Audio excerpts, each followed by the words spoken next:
Test, microphone 8, test, test.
Good evening. The time is now 7 o'clock. The Wayzata Public Schools Board of Education regular meeting for June 10th, 2024 will please come to order. Will the clerk please call the roll? Heidi Cater. Here. Sheila Pryor. Here. Sarah Johansson. Here.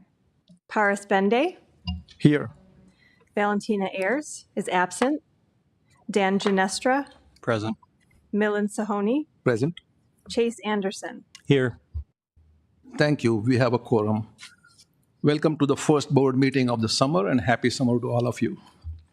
If you wish to speak during the audience opportunity to address the board, please fill out a form placed at the back of the room and hand it over to our district admin assistant, Amy, sitting to my right. The first item on our agenda is the approval of the agenda and the consent agenda items. Consent agenda items are considered routine in nature and will be enacted by one motion. There will be no separate discussion of these items unless a board member or a citizen so requests, in which event the item will be removed as a consent agenda item and addressed. Consent agenda items are listed in the materials. The recommended action, colleagues, is to approve the agenda and the consent agenda items. Is there a motion? So moved. A second?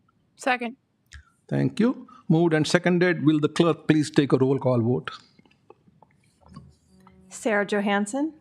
Yes. Paris Bende. Yes. Sheila Pryor. Yes. Heidi Cater. Yes. Valentina Ayers is absent.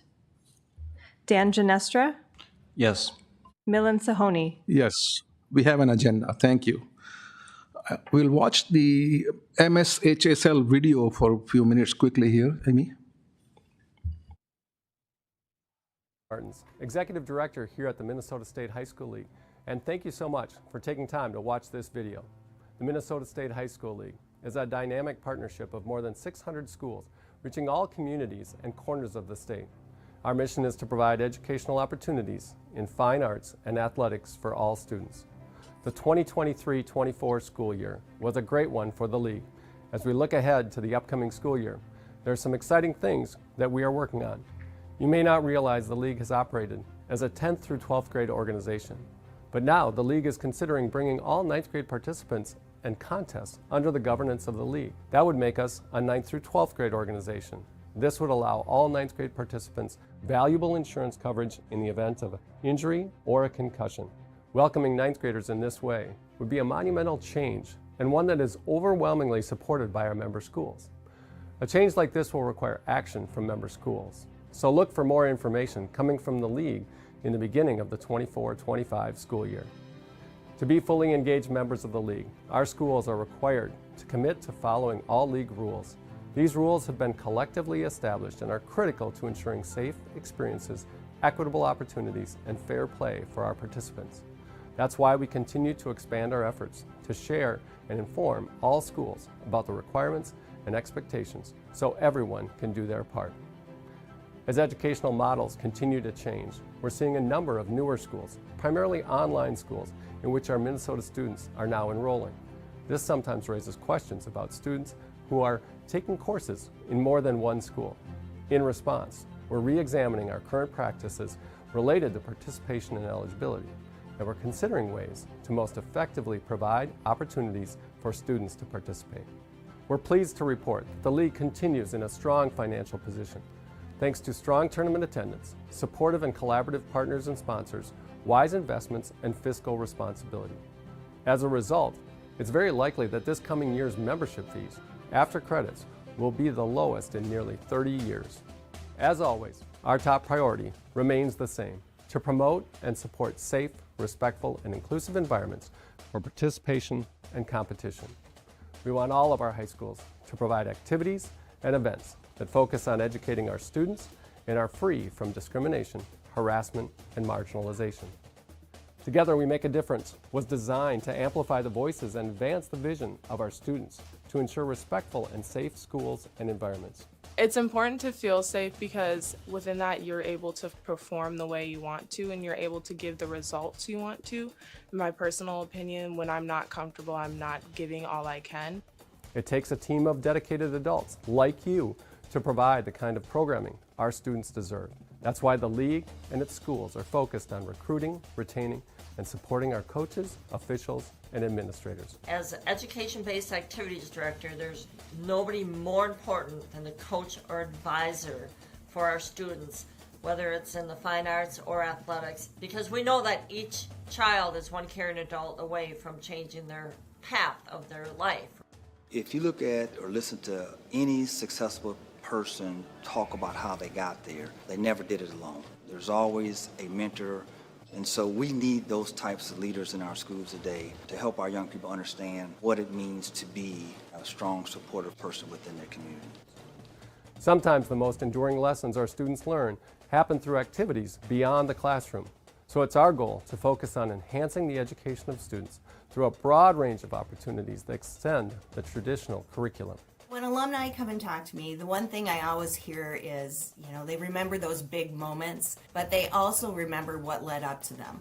Everything that they've done to prepare and how those coaches and those experiences have helped prepare them. At the Minnesota State High School League, it's about more than membership. It's about partnership. We have seen that when our member schools commit to common principles and expectations, we all experience the benefits that come from a shared responsibility to provide safe, respectful, and inclusive activities for all of our students. To do our best for student athletes and participants, we need to be good partners to one another and collaborate with other schools and the Minnesota State High School League. Every single one of us has an important role to play in making sure that our students have the very best opportunities and experiences when they are participating in activities. Nothing is more important than the well-being of our students, and participation in activities is a great way to enhance our students' overall health, both physically and mentally. I think it's really, really important that every high school student finds something to be involved in. Finding some way to get involved in your school and in your community is so important. It not only positively benefits your mental health, but helps you improve as a person, helps you grow, helps you make connections with other people. These activities have helped shape who I am because it makes me understand the importance of being in something, and it has helped me for the future because these activities help you gain skills such as time management and communication. Giving students these valuable opportunities is the mission of the Minnesota State High School League.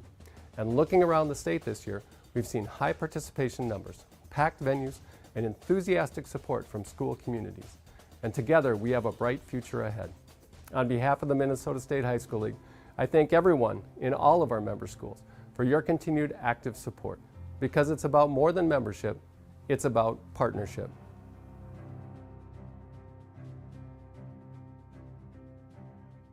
Thank you, Amy. All right. Next item on the agenda is recognitions. Director Bende will now join Dr. Anderson at the podium.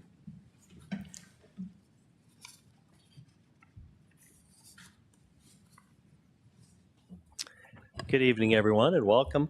Thank you for being here tonight. My name is Chase Anderson. I'm the superintendent for the school district, and it's always my honor to convene the recognitions, and we have a number of very fun ones tonight. And I'd like to, at this time, invite Jenny Nias, our Director of Special Services, forward, where we're going to recognize a couple of our staff members for a very exciting award that's an annual event for us, which is our Wayzata Inclusive Education Awards, and we have a script that's in our board packet tonight for these awards, and I'm going to ask Jenny to share a little bit of background and the information that's in the script, but we're just really proud of the collaborative teamwork that all of our staff do, regardless of their roles within the school district, to help ensure that all of our students, each and every, gets a wonderful experience with us. So at this time, Jenny, are you ready to take over? I sure am. All right, it's all yours. Thank you. Well, good evening, esteemed board members, leaders, educators, and community members. It's my pleasure to stand before you this evening to celebrate the amazing educators of Wayzata who create an inclusive experience for all of our learners. 53 of our staff across the district were nominated by community members, colleagues, families, and students, in some cases, for their great work in creating inclusive communities and classrooms. Each of the 53 nominations are inspiring and inclusive educators who have been nominated for doing amazing work in our community, including creating, fostering, and being model inclusive educators. Today we're celebrating 2 standout educators, and it's my pleasure to introduce one of the two of them with you today. I'd like to recognize Beth Struve, who's not here today. She had planned on being here, but had something come up and is not able to be here. A little bit about Beth, who is our physical therapist serving students birth through 21 and K through 21, so most of our school-age students who receive physical therapy services. She was nominated by Sarah Johnson, who is a teacher at Meadow Ridge, and this was Sarah's nomination. Beth meets or exceeds all of the nomination criteria. She works diligently to find academic and social activities that are motivating and enjoyable for each student. She's obtained a sled for student use, a remote-controlled car with special steering options, helps with assessing student knowledge in fun ways, and listens to the students and their interests. She directly engages with students in positive ways. Beth is so loved by students, they feel sad when she leaves for the day. And when she arrives, she always receives a big smile from the students that she works with and their classmates. Beth strives to maintain long-term relationships with students and families that she serves. She is an advocate within the district to ensure and communicate the needs of our students. She takes the extra time needed to collaborate with colleagues and provide solutions to problems that arise. She is always looking for ways to meet student needs, including belonging, success, fun, and freedom to support her colleagues. So I'd like to recognize Beth.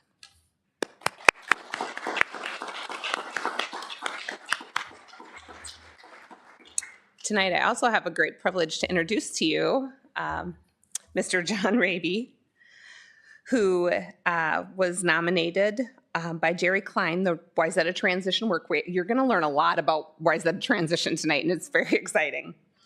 John was nominated for this award by Jerry Klein, who is the Wayzata Work Transition Coordinator. And John is the building custodian for transition in Gleason Lake, the shared campuses. And so his colleagues at Wayzata Transition want to acknowledge him today. John is the head custodian for both Wayzata Transition and Gleason Lake Elementary Schools and has been instrumental in creating a partnership between Gleason Lake and Wayzata Transition this year. He has shown himself to be a passionate and thoughtful coworker who has gone above and beyond his assigned duties to make sure students and staff are well cared for. He is a great communicator and has worked collaboratively with students, staff, district services, and administration. John is patient and creative with our students and has demonstrated a calm and caring demeanor while engaging with transition students to teach them new tasks. He has the ability to create meaningful experiences that will engage or enhance our students' employment skills, as well as support the staff at Gleason Lake. Today, John has some of his biggest fans in the audience, which is really quite nice. So be ready for a giant round of applause for the great commitment and work that you have to being an inclusive educator in our community.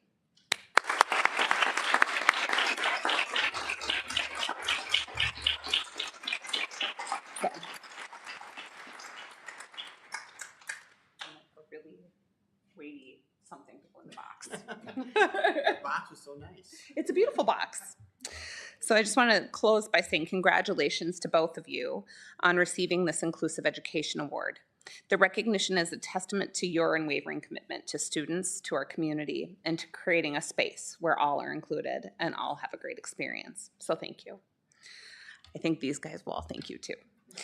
By championing diversity and ensuring equal opportunities for all learners, you've made a significant and positive impact on countless lives. Your dedication to creating an inclusive learning environment is truly commendable. Please keep up the excellent work and continue to inspire others with your remarkable work and passion for students and student learning.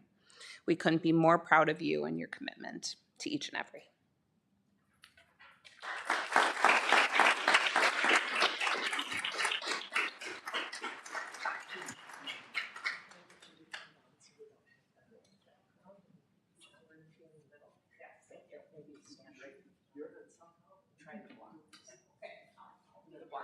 I'll be the walker.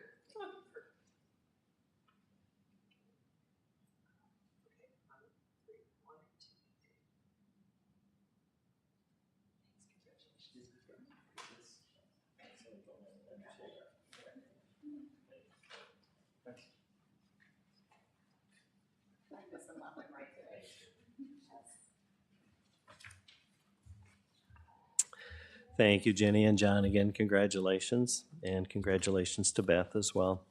Our next recognition this evening is for the June 2024 Employee of the Month, and I would like to invite Ann Augustson forward, please. Ann, congratulations.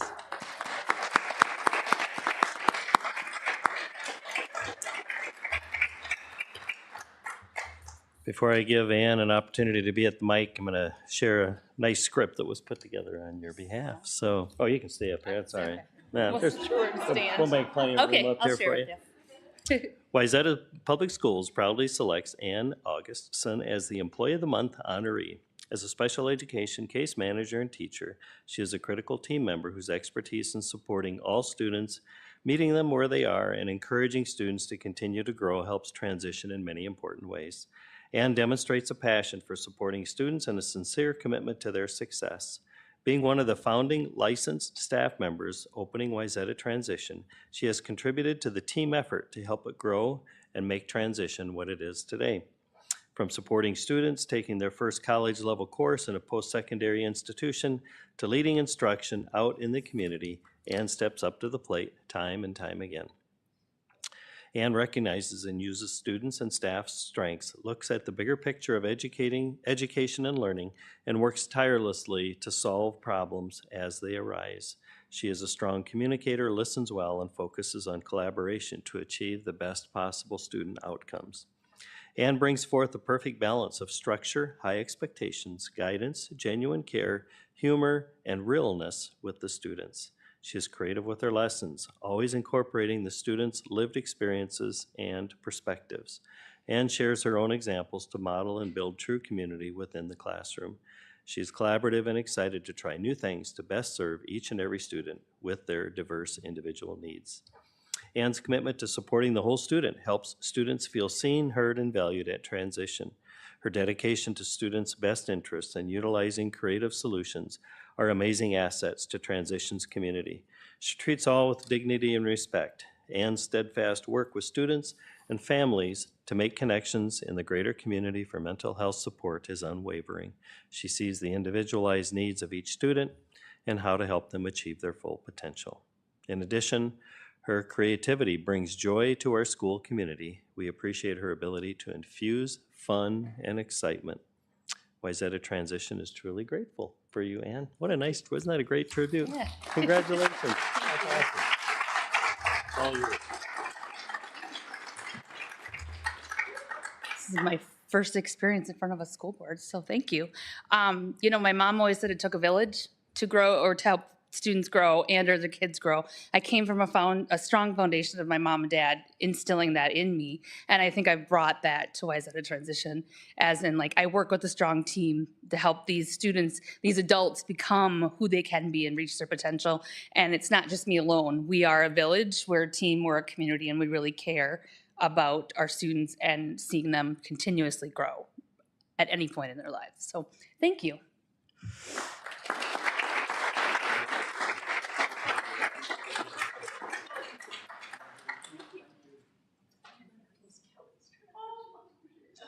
Congratulations.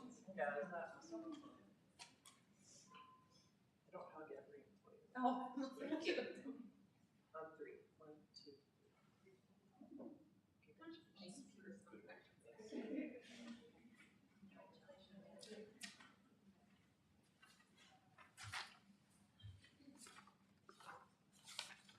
And we have one final recognition this evening, and I don't see this person here, so we'll acknowledge her. But each month we announce the names of those who have indicated their intent to retire since our last school board meeting.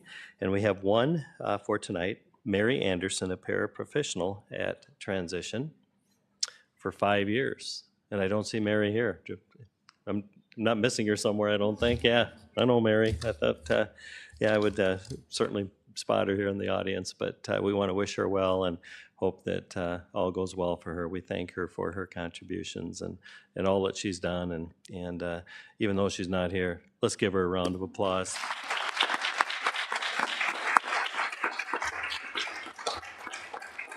I'm sure on this beautiful night, she's home watching it on YouTube. So hello, Mary. Congratulations and thank you.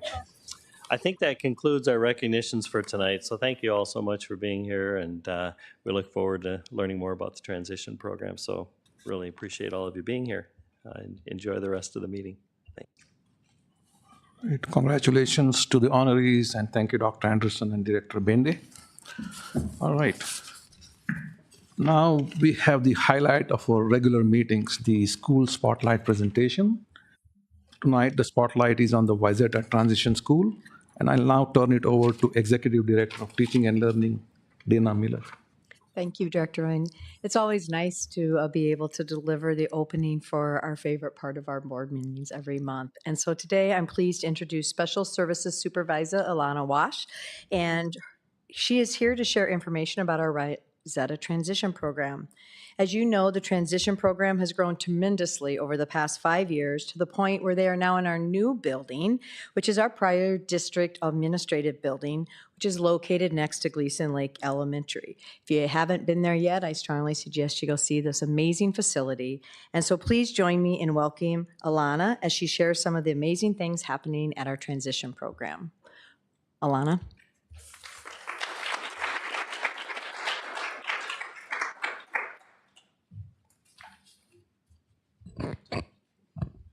You stole some of the thunder I was going to share, but Mr. Chair, Dr. Anderson, and Wayzata Public School Board members, thank you for inviting Wayzata Transition tonight to our school spotlight presentation.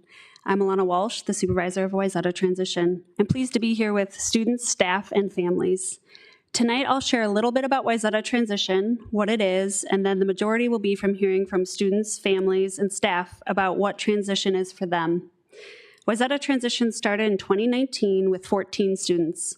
It was located at the formerly known Clubhouse building, now called Elm Creek. It quickly grew to 2 locations, one at Hennepin Technical College campus in Eden Prairie, and one at the Clubhouse. We have continued to grow this school year, and both locations came together in one location at the former district administrative building. We have worked together as one larger community to support over 40 students. Next school year, Transition is planned to have close to 50 students. Transition is for students who have completed their 4 years at high school but have not yet received their high school diploma. It prepares students to become confident, employed adults who live as independently as possible and contribute to the vitality of our community. These young adult students are ages 18 through 22 and are learning skills in independent living, post-secondary education, and employment. I would like to have staff, students, and families share more about what happens at Transition. We're going to start by watching a video of some of the people that weren't able to be here today.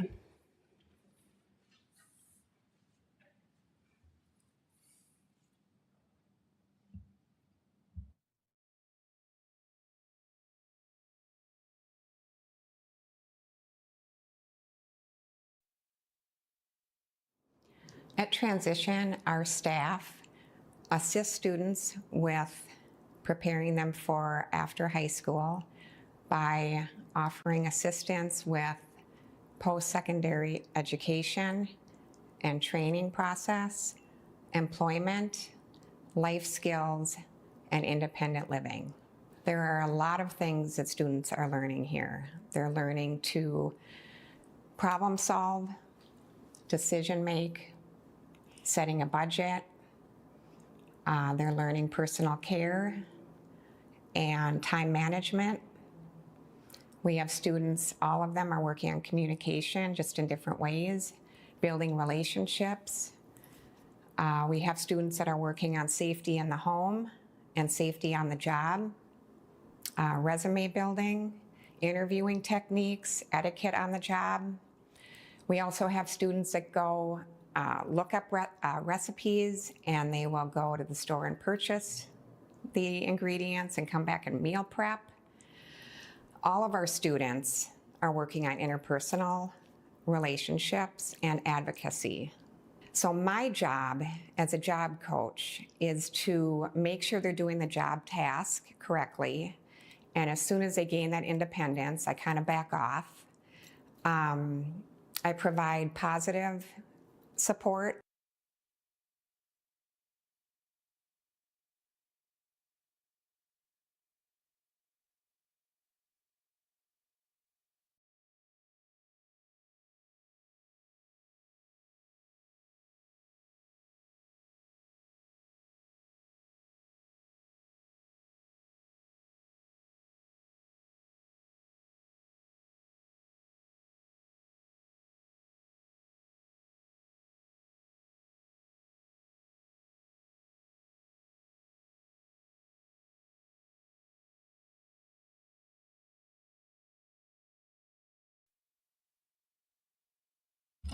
Scott, did you pay the internet bill this month?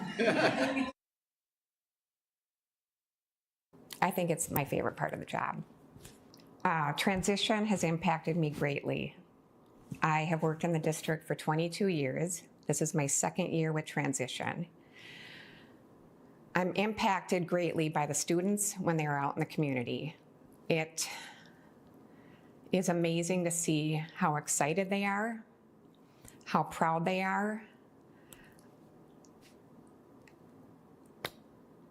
You know, we all have obstacles and challenges that we face, and to see them working through those is amazing. It's very rewarding. You know, there's a lot of success stories, I will say, here with students. The one that sticks out the most is with a student. He's currently with us. He's graduating. And this is last year, my first year with him. He had a lot of difficulty going out into the community. He had anxiety, and he went through the life skills class. He had a lot of support from staff. His teacher, Ann, put together small little steps for him to take. So one would be, you know, take your money, walk across the street to the gas station, purchase a can of pop. So he did that, took a while. And then when he came in one day, and he's very humble, but he had this look on his face and he was so proud. He is employed right now, which I think is really cool. And not only is he employed, his personality has come out so much. He's super kind, he's funny. You know, we didn't see that as much. It's really fun. Hi, I'm Landon James Mooney. At Transition, everyone has been giving encouragement and advice that gives a feeling of fulfillment and esteem. They also gave me the chances to develop and create myself, and now I can go on to live my best life. I hope they continue to keep helping others achieve their dreams and ambitions. Well, while at Transition, I've learned how to speak up and advocate for myself and others. I used to be afraid to, even though I've always loved helping and caring about others. Even though I'm still nervous, I know everyone has made a difference in my life, and I'll continue to go on being positive and optimistic with caring, kindness, and understanding. While at Transition, I have had a variety of options that we can choose based on what we feel like doing in life, and these examples can support that. We go to many different sites that include Folkstone, the senior home, so that we can learn how to care for others. Science Center at Central Middle School to learn teamwork skills. Urban Air Adventure Park in Plymouth to learn public skills, and plus many more. I have a feeling everyone will go far with these skills thanks to everyone who has created these chances. At Transition, we learn how to be an adult and everything that helps in life. We are taught how to handle finances, transportation, housing, and so much more that are essential to life abilities. We also have the opportunity to learn and develop social skills. we'll be able to live successful and completed lives knowing all of these meaningful materials. We have many chances, and we're able to choose what we want to do at our own pace and can be with anything.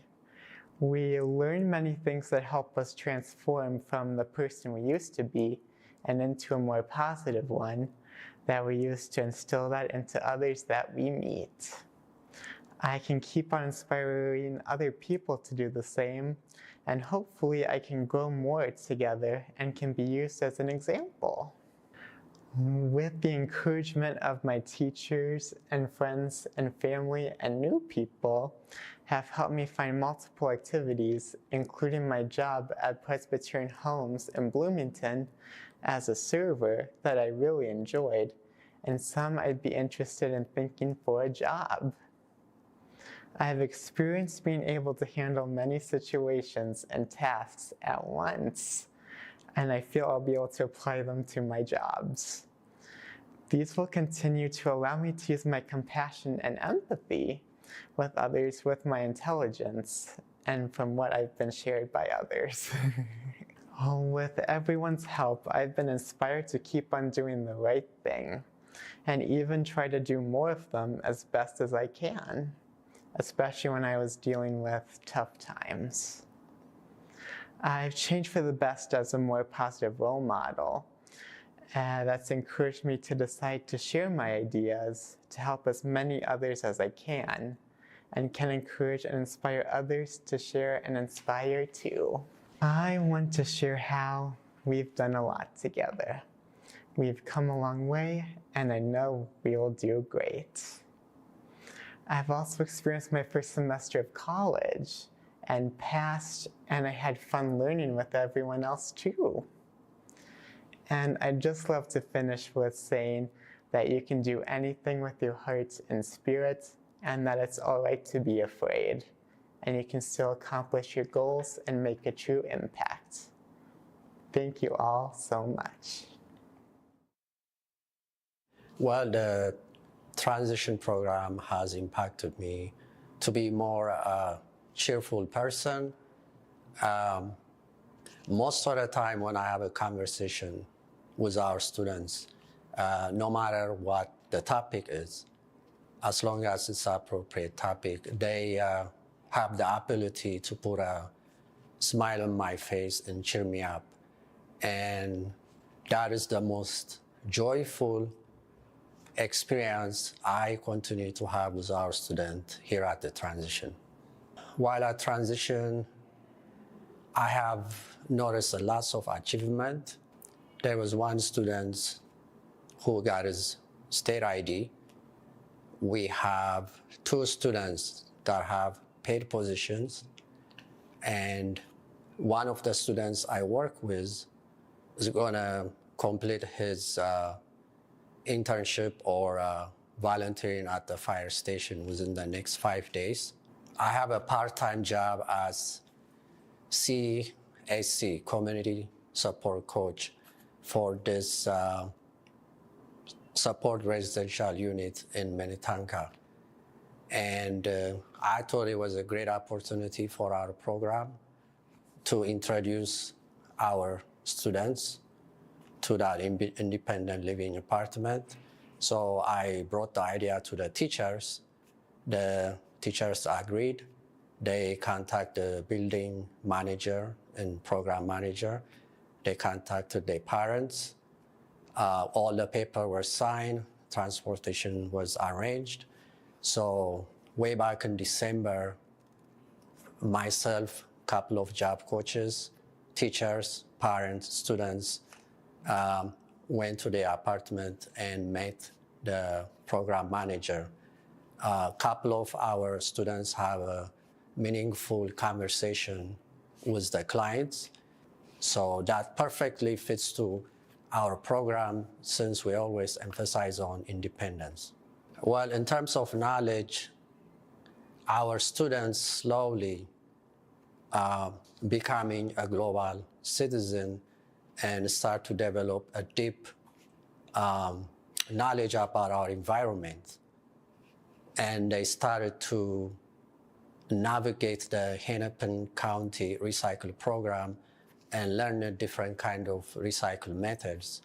And one of the teacher and her students then planned to write a grant. But before they wrote the grant, the student's version was, of course, modified.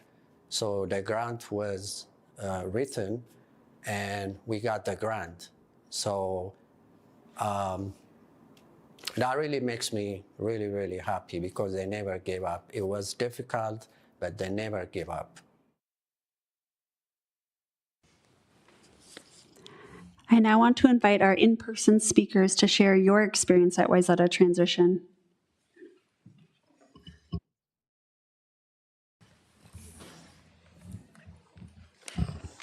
Hi, my name is Andrew Sturt, and I am going to share a few things about transition.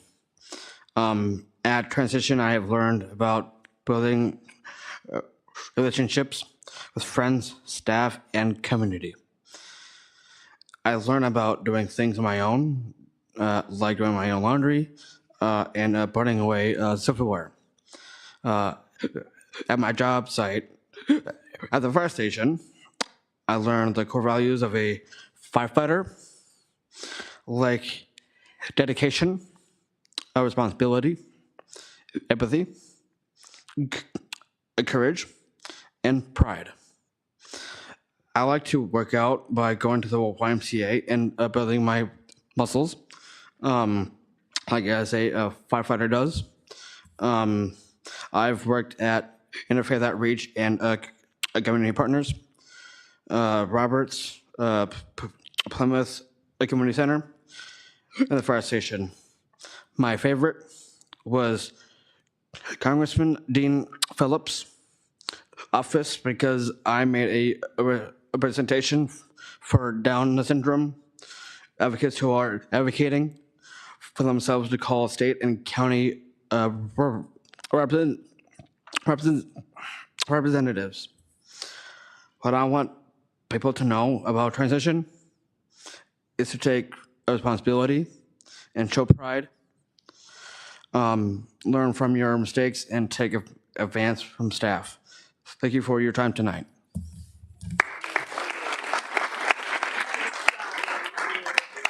It's our turn. Where do you want to sit? You want to sit where your buddy's at? Hi, guys. Have a seat here. Come here. Oh, God. All right. You have a seat here. You're just going to stand. All right. He's going to stand. All right. I'm Nikki Wood, and this is Callum. He has, he was promising he was going to sit and talk with me. Okay, so this transition program has really meant a lot to us and to our family.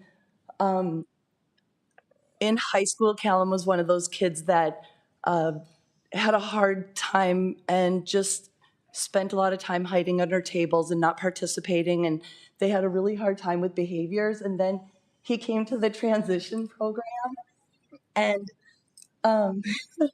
he made so many friends. With the bonds that he's created with these friends has completely changed.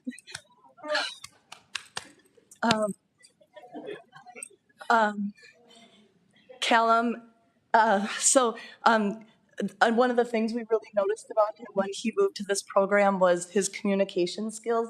He's a man of very few words, but with spending time in the community, going to different job sites, spending time with his peers, and especially spending time with teachers that have been taking such great care of him, his skills have improved so much, and we are constantly impressed with the way that this program has emphasized his independence and his communication and his confidence that has increased. But mainly, okay, you're distracting me. You got to sit down. We can do this. Okay. Sorry, guys. I'm very nervous talking in public.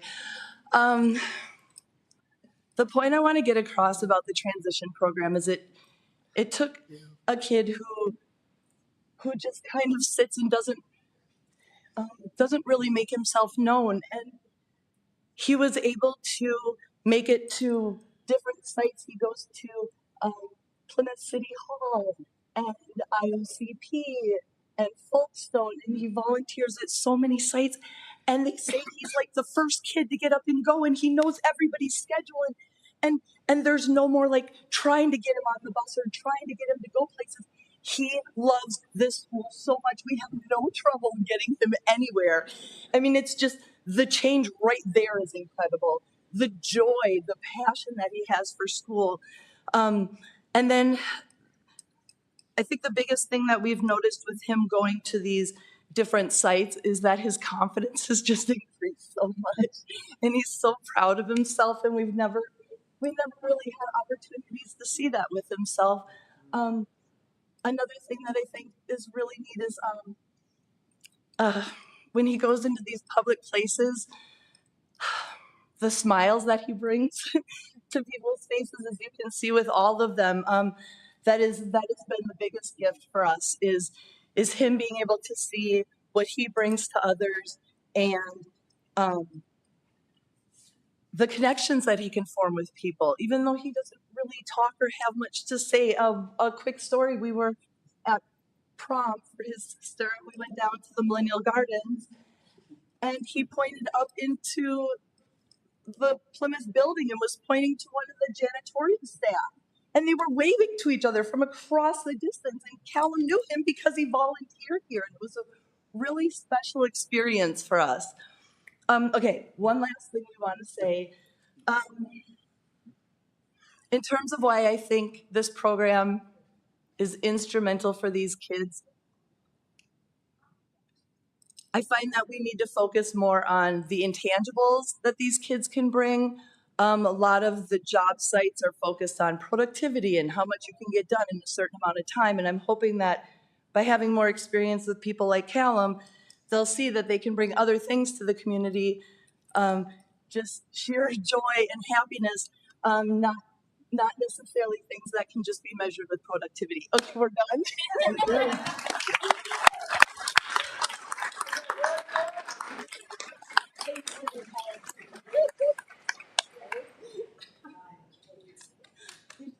You want to do myself? Yeah. Yes, I do. Can I do it by myself? I'll talk a little bit, and then you can talk a little bit. Yeah. Okay. Or you can stand right here. Yes. Hi, I'm Julie Otto. This is my husband, Corey Otto, and this is Blake. Blake is one of three of our kids going through Wayzata School District. And I have to say that transition, he just finished his first year at transition, which has been a fabulous year. It's been kind of an extension of a switch in how his individual education plan moved from academic-wise to living in a community and gaining independent skills and being supported and starting some employment and volunteer opportunities. Blake loves staying busy. I think he loves the busyness of how they keep these kids either programmed in classroom with living skills and safety skills, and then the other half of the day is getting them out in the community. And so that's just been a really great opportunity for Blake. He's gained some great independent skills and confidence that we talked about. Everybody's gaining confidence, and I have just a quick story that I'm going to tell. Like, Blake was kind of complaining about one of the jobs he was placed at. He was just really a little bored. Yeah, you don't have to say which one it was. But yeah, it was a place. He had enough confidence to talk to his job coach, Jerry, and say, you know, I'm kind of bored. I don't really like doing this job. And together, she worked with Blake, and she switched his placement, which he gets to work with John now. So, or he did get to work with John and get to go to Gleason Lake, and it was just a great fit. But they really saw Blake's skills and what he could do. It also is a great social environment. A lot of our kids don't have a lot of post-secondary options. They don't get to see the connection in the communities that typical kids that graduate from Wayzata do. And Transition offers that, a social environment for them to continue to work on things. And I just want to add something to that too. The program, what Julie was referring to in the post-secondary options, there's only 98 slots in the entire state of Minnesota that people with special needs can go to. So when you have high schools and everybody talking about where they're going to go to college and things, well, you've got literally 98 slots that these kids are hoping to get to, right? So, you know, that's why it's very important to have a program like this. And we've been just really delighted. And Blake has had, 4 or 5 different jobs, and he talks about them all the time. So that's, getting to learn those life skills is really important. So I think we've talked enough. Blake wanted to say a few words. So I'm going to let I you. did not say that. I did not say that. And I'm curious to hear what he has to say. He said it's all right here. So. All right. We're gonna We know that. We know. So why don't you just talk about your experience? My experience of my store was I'm not in cars, and I did a lot at the store. Means that I made new friends. Since I went on my first day, I saw one of my former students. One just graduated during Bethel, then in 2, and I spent new friends Andrew Start.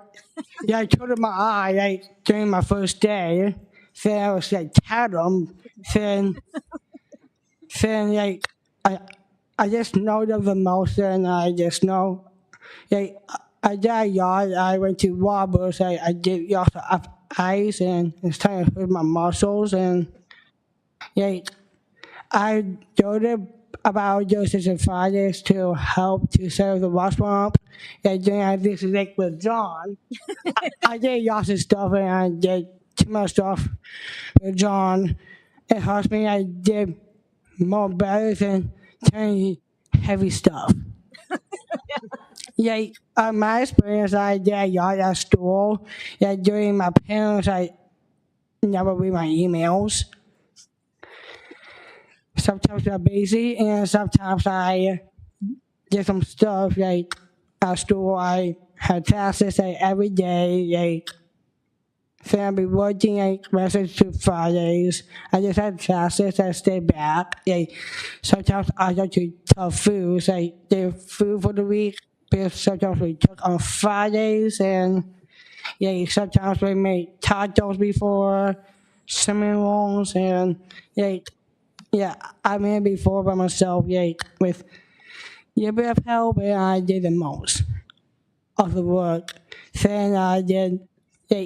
I help my friends a lot. I help Nathan Austin with his stuff, and I know he's not here. Wrap it up. Thank you.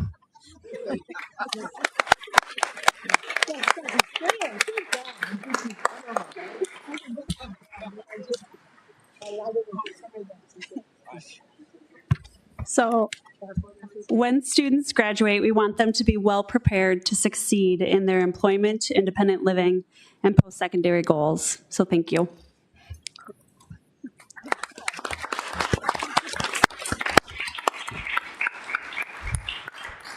Well, thank you all. I'm actually honestly at a loss for words right now. I'm going to gather myself, but in the meanwhile, if my colleagues have any comments, thoughts, please. Yeah, so first of all, thank you students and families to be here, and thanks for sharing everything with us. Again, we're out of words, to be perfectly honest with you. Students, you guys are really brave and courageous. And as you said, one of the parents said, the love, passion, connection that you bring to the community, it is great. So thank you for making all of us here proud. We are really proud of you, so keep it up. Really happy to be here.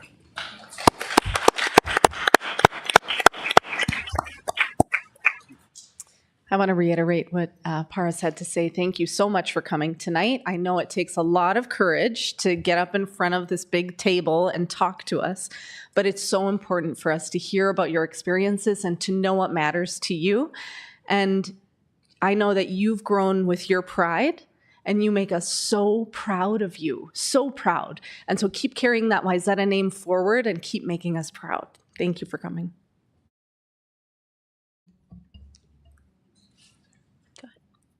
Oh, well, thanks so much for being here. It really means a lot. I've been actually fortunate to get to know a few of the students in the room today, and just over time, different visits, I, saw one at the, Capitol, and then a recent, transition graduation. Just seeing you guys do your very best really is just very impactful, very inspirational. We see this day to day, and it's just, really great for you guys to come by and show us the real virtue of these programs, and, keep us, inspired and keep us at it, making sure we provide our excellence for each and every. So great job as always, and we look forward to having you back. I yield.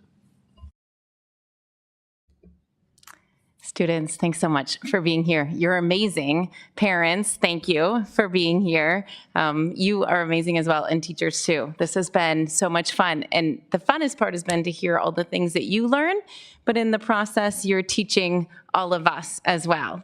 So, and I can say, I've seen a number of you at Interfaith because I'm there too, and I can tell you it's been a little hard sometimes to go to my office and not come hang out with all you. So maybe now you might see me again, and I might sneak out a little longer. So thank you so much for being here, and happy summer. You all did amazing. I still have a hard time talking in front of people, believe it or not, so I don't know how I ended up on the school board, but here I am. I really enjoyed hearing all of your experiences, so thank you so much for coming. And just to reiterate what everyone else is saying, the staff of this program and all the students, Wayzata takes a lot of pride in this program because of all of you, and your optimism is a lesson for all of us to remain positive and to work through obstacles. So thanks again for coming and sharing this with us. Okay, I think I'm kind of ready. As the students were speaking, as I was watching the videos, I was thinking of something personal in my life. When my older sister was about 8 years old, she had a brain injury. She could not go beyond 4th grade. As they were speaking, as we were talking about the program, I was thinking about what she would have become had we had a transition program like this. It is very personal for me. But thank you for sharing all those thoughts, the wisdom. This is my 3rd year on the board. And one of the best events that I have attended in the last 3 years is every year when these students graduate.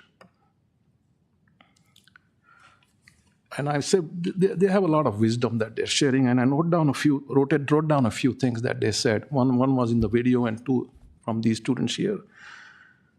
Never give up is what one said. It's all right to be afraid, and learn from your mistakes. I think even adults like us sometimes forget those things, and this is what we learn from these children. So thank you for educating us, and thank you for being here. Thank you so much.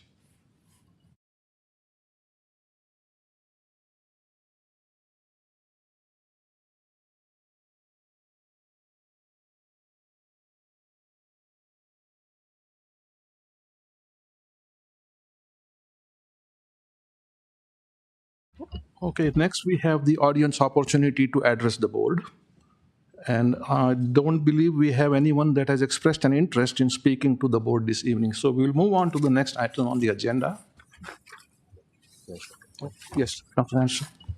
Oh, you're already taking my cue before I give it. I was going to say, feel free to make a graceful exit if you would like, but you're more than welcome to stay, but have a great evening. Thanks so much for being here tonight. Have a good evening.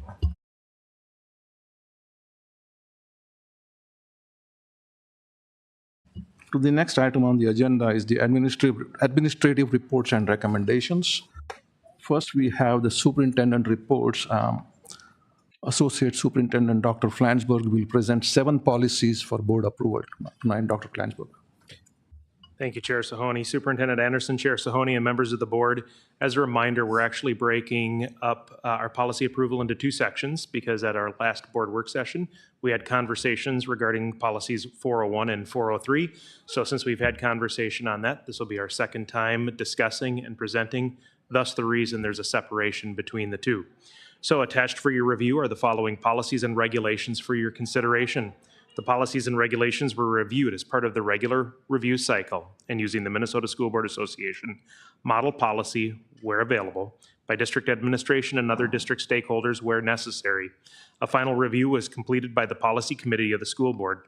Before you, for your approval, are policies 401, equal employment opportunity, and policy 403, harassment and violence. Thank you, Dr. Flansburgh. Is there a motion to approve the policies as stated? So moved? And do you waive the second reading? Yes. Thank you. This would be the second. This is the second reading? The second Okay. reading. Okay. So Yes. no, I Okay. don't. The work session. Okay. Thank you. And is there a second? Thank you, Dr. Dan. Any discussion on these? Hearing none. Okay. This is a voice vote. The clerk, please call the vote. Oops, this is a voice vote. Never mind. All in favor say aye. Aye. Opposed, nay. Motion passes. Thank you, Chair Sahoni.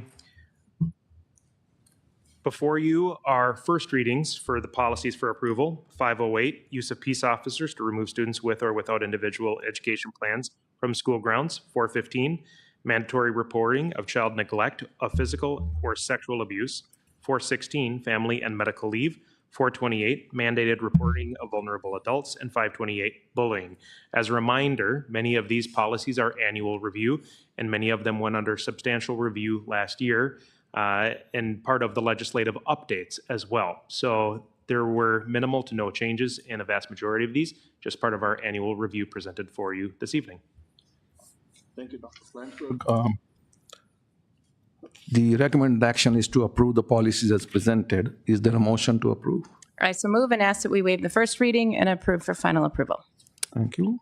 Is there a second? Thank you, Heidi. Moved and seconded. Any discussion?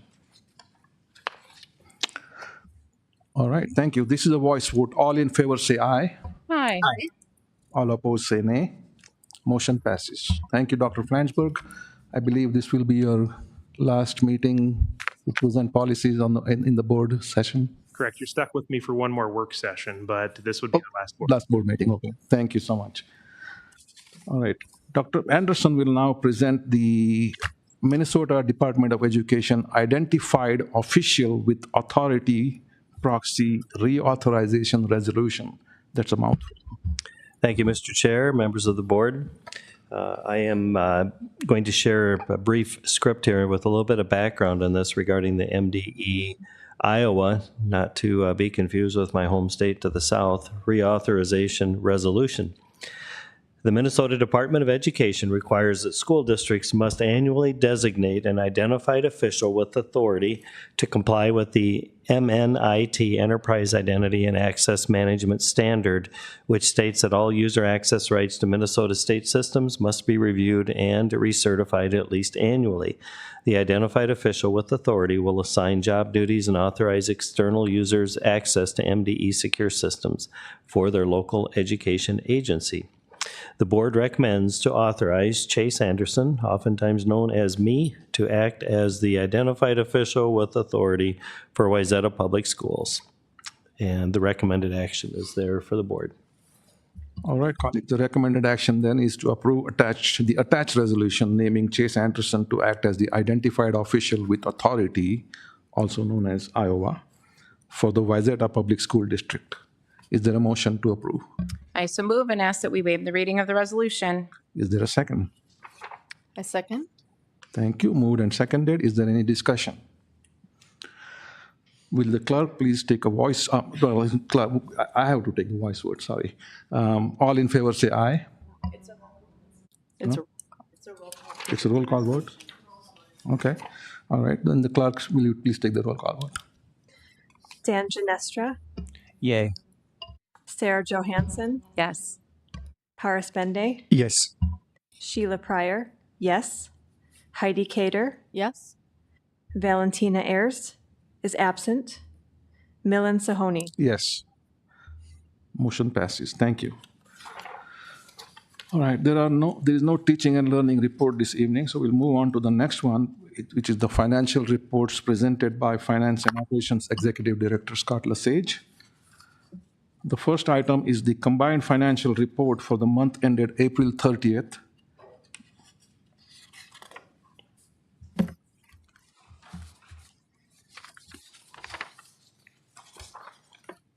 All right. Good evening, Board Chair Sahoni, Superintendent Anderson, and members of the board. Thank you for having me tonight. This is just our normal monthly report that we go over. Nothing too much to highlight on this one. Just pointing out we're 10 months through the fiscal year. So if we kind of move over to the second page, let me grab that. Sorry, Amy. I can.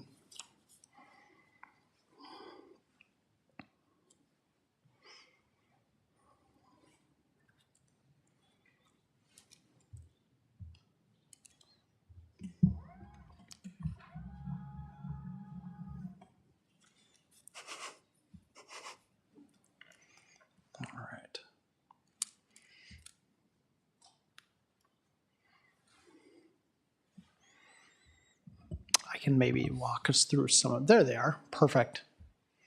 All right, so if we go to the second page there, I'll point out a few things, as I mentioned, 10 months through the fiscal year. So not a whole lot changes from last month to this month. We just get a few more percentage points through. Property taxes right on par. State aids were right in line with what expectations are. Federal aids, I know this is something that I've pointed out each month, but especially as we're winding down with the COVID-related funding that I'll talk a little bit out in 3 presentations from now.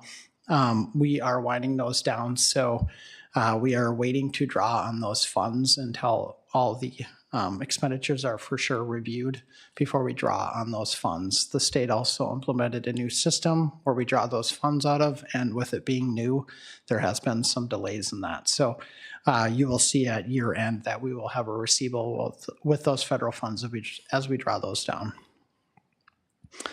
Another thing to point out, if you look down at the food service fund, you'll notice that we're substantially behind on revenue collection compared to the prior 2 fiscal years. We are expecting in the next month, we are slightly behind on submitting. You have a 90-day window to submit those, but I think we're expecting just north of $2 million coming in the month. That came in the month of May, so you'll see that catch back up next month. Any questions on the revenues? Okay. If we flip down to the expenditure page, salaries and benefits are right in line with expectations for this time of year. You might wonder, with it being 10 months for the fiscal year, why we're not a higher percentage through the year. It's because we'll do a massive payout to the teachers coming up on their contract. And so we'll essentially have 5 more pays before the end of June. So you'll see that percentage increase pretty substantially. The other ones, as I pointed out each month, they can vary significantly because they can vary based on when we're billed, when we receive those bills, which we can't control. And then a lot of it has to do with our LTFM and our construction projects. So those, as you've heard me say every month, those vary significantly and will continue to into the future. If we look down below, essentially all of those expenditures are falling right in line with what expectations are. The final page, I know it's called the investment summary, but this is essentially the cash that we have on hand at the end of April. So sitting in a good cash position the month of May and June. We also get our property tax revenues in from Hennepin County, so we sit in a good cash position for that time period, which is also very helpful with those payouts that I just described. Any questions on the monthly financials? Yeah, thank you, Scott. Any questions, comments, colleagues? All right, thank you so much. Next, we have the community ed budget presented by Director Jenny Ebert. Perfect. Well, I'll sit up here with Jenny, but she's the star of the show. So just introducing Director of Community Ed, Jenny Ebert, and she'll be presenting her budget tonight and then asking the board for approval. Thank you. It's a lot of pressure, the star of the show. And it's a hard act to follow with our friends from Transition. So I'll do my best here. Board of Directors, Dr. Anderson, thank you so much for having me. I shared some information back in March about our revised budget, and this is kind of an expansion of that as we look at our fiscal year 25 budget. Very happy to say there's wonderful things that have been happening in community ed, and Scott's been a great partner as we continue to work towards growing our programming and being of service to our community. So on the next slide,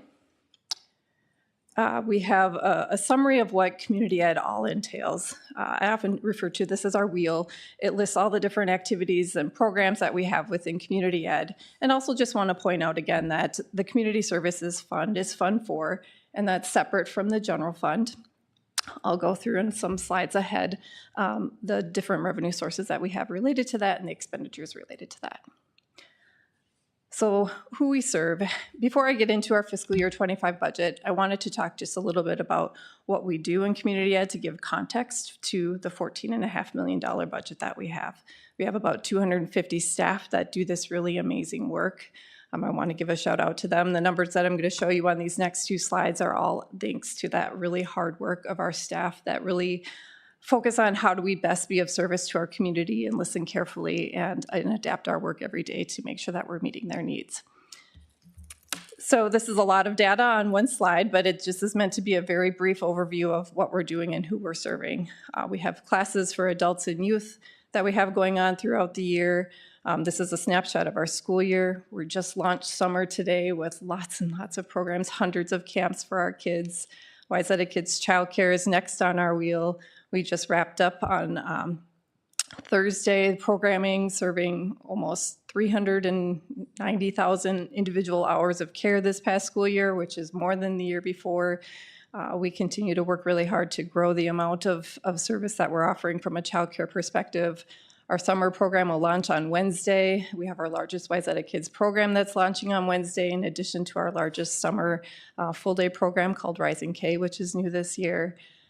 Under the volunteer section, we also saw growth here. We went from, I think it was 123 volunteers last year to 147, but the really impressive number was the jump from serving 200 elementary students to serving over 300 elementary students this year, and the amount of hours served, providing reading support with amazing community members, providing literacy, reading support to our kiddos. And then at the high school level, we had a large group, almost 1,000 high school students. It's the largest club at our high school, providing service totaling 14,544. Those are the latest hours hot off the press here today in service to our community. Whenever I see that number and think about the work that they're doing, that impact is just so significant, and it's serving many, many organizations. This next slide highlights the other half of the wheel. So our facilities rentals, as part of school board policy, community ed works to make our school buildings available to our community when not in use by our school facilities or by our school programs. We serve many different organizations and individuals, thousands of hours of rental happening here. Of course, our gyms are very popular, our pools, our auditoriums, our green spaces, but we really make many, many spaces available to our community. And then the bottom of the wheel is our Wayzata Early Learning School. This encompasses 5 key programs: ECFE, preschool, early childhood screening, intervention, and then early childhood special ed and outreach. That's a quick synopsis of the amount of kids that we're serving, the families that we're serving. I'm not going to go into great detail because our director, Michelle Bedore, will be presenting. She'll be the school spotlight in July, so she'll be able to share a lot of great information about the work that they're doing in the early learning school this past year and into next year. So what that all means in terms of our budget, we have revenue primarily from program fees. Every year it's about 75 to 80% of our total revenue comes from program fees. So what that means is that we are a customer service program and department within our schools. We rely heavily on our community to help do this work as we are here in service to them. We receive some money in state aid and levy, and then a small amount in grants that we seek as well. Our expenses fall primarily into staffing and benefits. Again, we are here to provide a service, so That almost 85% is salary and benefits. The purchase services, that 11% really is also majority of people services. We pay independent contractors to help partner with us to provide our youth and adult classes. So the majority of that is also paying for people to help us to serve our community. And then there's a fraction then that goes into educational supplies and materials, food, technology, and whatnot. I've shared this at our March board meeting as well, but wanted to bring it back here today too, because it really tells the story of what Community Ed has been working towards over the last few years. If you look back to fiscal year 27 and 17 and 18, you'll see our fund balance was up near $2 million. It's about 20% of our total expenses covered in our fund balance. Some may say, oh, that seems kind of high in comparison to what we do for the general fund. But as you look into the coming years with fiscal year 20 and fiscal year 21, when the pandemic hit, it was really important for us to have that large fund reserve because we have fees covering 75 to 80% of our total revenue. We need to be able to have some flex in there to respond if there's a dip in our economy. The pandemic was a really unique situation that I hope we never have to do again, but it gives us that ability to be responsive. And when we went into the whole $1 million, essentially, we had 1 year to build out of that, or the general fund would have needed to cover it. So again, having this fund balance also is in protection of the general fund as we do this work. So we made some hard choices and made some cuts and really looked at our programming differently as we came out of 21 and 22 and into fiscal year 23. And now we're in solid position where we no longer need to be focused on rebuilding our fund balance, but instead are really looking at how do we have a break-even budget that is best of service to our community, has affordable programming while still covering our costs. So that's what you see in those projected numbers. This slide shows a summary of where our revised budget was or is for fiscal year 24, our proposed budget for fiscal year 25, and then the difference between the two.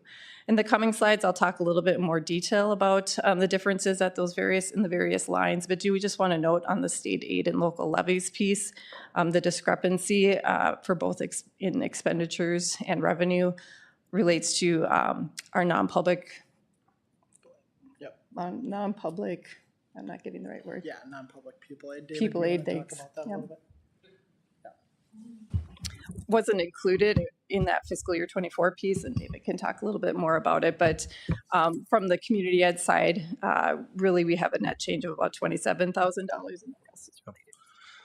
Dr. Anderson, board members. As the discrepancy, Jenny, you were alluded to, is the non-public aid. It's what we get for non-public, it's for guidance, textbooks, and health services that is provided to non-public schools and students that are homeschooled. It flows through our district, so what we get is what we spend. So if we spend, about $500,000, that's what we get in aid. So it really doesn't doesn't do anything to the budget. It was in the transition missed, but we do have it budgeted for next year. So it'll be paid for in fiscal year 24. It's not reflected in that revised budget up the year, but wanted to note it because it makes it skew that community ed. It looks like we're receiving a lot more in state aid and local levy for next year, which it's not actually the case. We are getting some increases, which I'll talk about in the next slides as well. It shows up in then the purchases services too as a larger increase. Again, it nets out to zero as David had mentioned, but it just skews how it looks right now. The good news on this slide is that we're projecting a net revenue of around $118,000. Again, that's our goal, is to have more of a break-even budget and not rebuilding our fund balance. So on the next slides, I'll talk a little bit about the differences then from the revenue side. So we are continuing to have strong growth in our programs. High demand continues for our Wayzata Kids Child Care program and our early learning school programs. Stable to slight growth in our adult classes, youth classes, driver's ed, facility rentals, and our volunteer club. With that, we've also added new programs, which I think I also mentioned back in March, really focusing how do we serve our students at the middle school level. 70 new camps this summer that kicked off this week with kids registrations rolling in, and Rising K's has 125 students in it. So that's all new revenue into our program for this year. And then as noted, the state aid and levy funding, we were grateful to the state legislature for increases in the community ed aid and levy. That was a per capita increase that hadn't happened for many, many years. So that is funding that we're able to use to support our community in whatever unique ways our community needs. And then, of course, ECFE tied to the formula increase, some early childhood screening reimbursement increases. Our Adults with Disabilities Project SOAR, which is a consortium with Minnetonka, St. Louis Park, Hopkins, and us, did receive an increase in funding too. And then our Great Start childcare funding, which is stipends to our childcare staff, are continuing for this year. And last on the revenue side is just wanted to note some grant funding. We're extremely grateful for our partnership with Partners for Healthy Kids. The community ed team wrote grants to support our community in a wide variety of ways, ended up totaling a little over $62,000. And I just wanted to provide this list here of the different ideas that our team has come up with, again, through careful listening to what we're seeing we're needing, to really looking at how do we meet our strategic directions in alignment with the work that we're doing in MTSS, and thinking about how do we best be of service. So that's reflected in this budget as well, along with some support from our district liaison committee to do some additional parent education this year. For expenditures, our increases are seen primarily in salary and benefits. As you saw in the pie chart earlier, we are primarily a service department.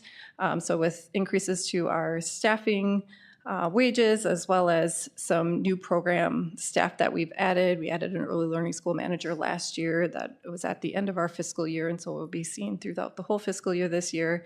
And then the addition of a welcome center manager. Community Ed is taking over supervision of the welcome center in close partnership with our friends in finance. And so this is a position that was funded primarily out of Fund 1 prior, had been included as part of our cost containment work for Fund 1, and is now being supported through Fund 4 Community Ed. So that's reflected in these expenditure increases, as well as then some minor increases related to growth and programming. So that is a high-level summary of our $14.5 million budget that really is designed to be of service to our community, to really look at how do we help our E12 plus families and community grow and thrive and meet their learning needs. So I open it up to questions, and I thank you for the opportunity tonight. Thank you, Jenny, and thank you, Scott. I heard you say approve. Are we going to approve? We are not going to do anything with this tonight, right? This budget? I believe so. Yes, I believe we're. Yeah. So this is a resolution that we vote on? Yeah. Okay.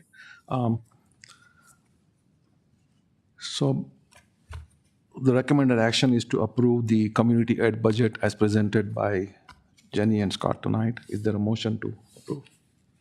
I so move. I second. Thank you. Moved and seconded. Is there any discussion?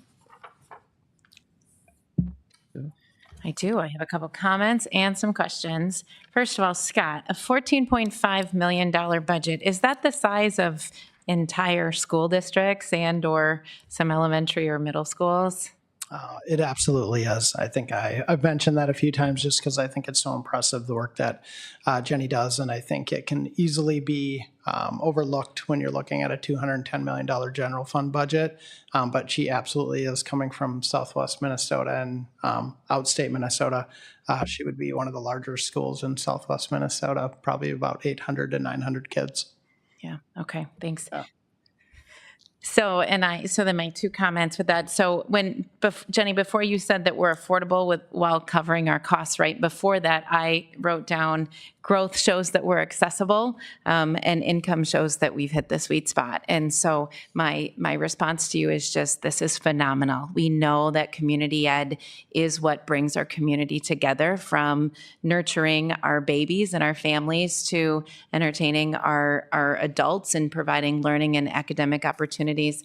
It's what draws our community into referendas and makes them proud of their schools. It's what makes people want to move here and stay here. And so for all the ways that you do that, I want to say thank you.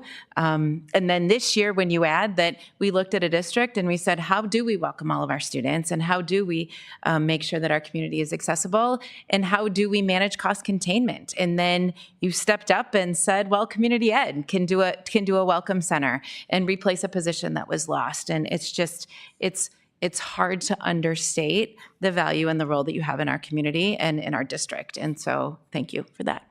Thank you, Sarah. Appreciate it. Anybody else? Sarah mentioned the $14.5 million is bigger than some of the other budgets in other school districts. Maybe how has that grown over the years? How much was it 10 years ago? Just a curiosity question. That's a good question. I don't remember 10 years ago. I wasn't here, but I could tell you 5 years ago was around a $10 million budget. As we were coming into fiscal year 18 and fiscal year 19, we were getting close to 12.5, 13 million. And then we took a dive with the pandemic. I think that we would probably be even higher right now if we hadn't had a stall for a year and a half or 2 years.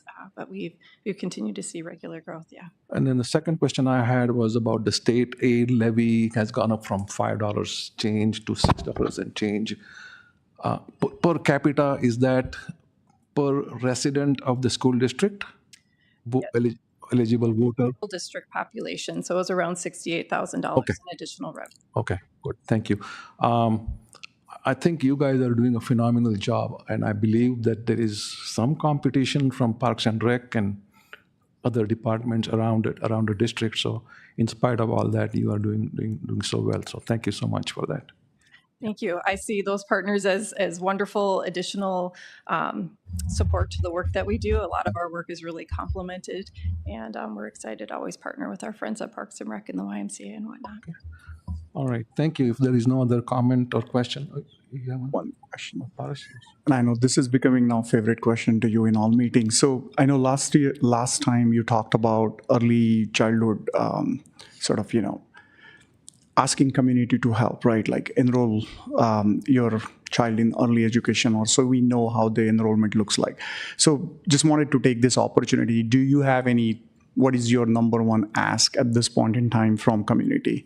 Looking at all the programs, all of it, what would you like to see community doing differently, or where they can actively participate or make use of this program in a much better way? Yeah, my top ask would be to keep talking to us, because the listening is the hardest part of the work, and knowing what they want and need is really, truly the hardest part of the work. So when we reach out, when we do surveys, when we have conversations in the community, or if they have other ways they want to connect with us, they can send emails, connect with our staff to really just continue sharing regularly, because their needs vary a lot from when you have a baby all the way up until you're a senior in our community, a senior citizen. And we want to make sure that we continue to be just really reflective of what their needs are and being responsive and flexible. So please tell us. Thank you. All right. If there are no other questions, comments, this is a voice vote. All in favor say aye. Aye. Aye.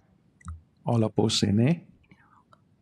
Motion passes. Thank you so much, Jenny and Scott.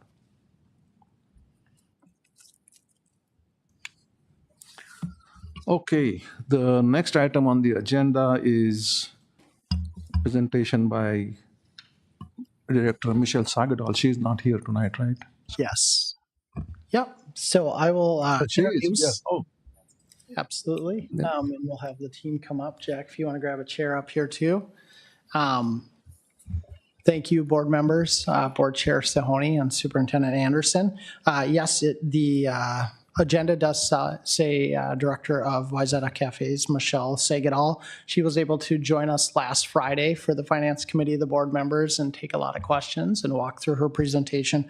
Unfortunately, she had a family emergency today, and so she is not able to be here, but it's when you find out that you have a great team. When Jack Stearns came up and said, okay, what are we doing? And then literally a minute later, I got a text from Annie Wold here, the Assistant Supervisor of Wayzata Cafes, to say I'm available, so I can hang out and be here tonight. So we're going to kind of put this together. Obviously, these two are a lot more skilled than I am, and Michelle does a fantastic presentation. I know you've all experienced that, and I think last Friday at the Finance Committee of the board, she never lets down. So I think the only disappointment was, and she'll be mad at me for this, was she didn't bring muffins to the meeting last time. I think we were all bummed about that. So of course, I'm just joking. So I've got right here, like I mentioned, Annie Wold. She's the Assistant Supervisor of Wayzata Cafes, and then Jack Stearns, who you've recognized from our finance team.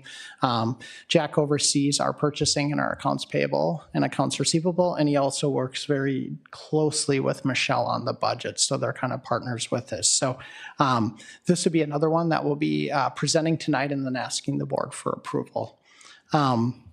we'll start right off, right here, like I mentioned, if we want to go to the second slide.